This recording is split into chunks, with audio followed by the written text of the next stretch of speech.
What's going on, YouTube? I had someone ask about how I made the garage door. All I do is take poster board, cut it in 4 sections, put these little hinges on it, and the frame I use this angle aluminum. Slid it in like so.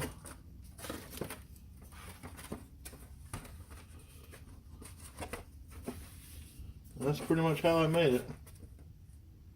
But that was my first attempt. Move locations. So now I got a bigger shop. And this is my second attempt.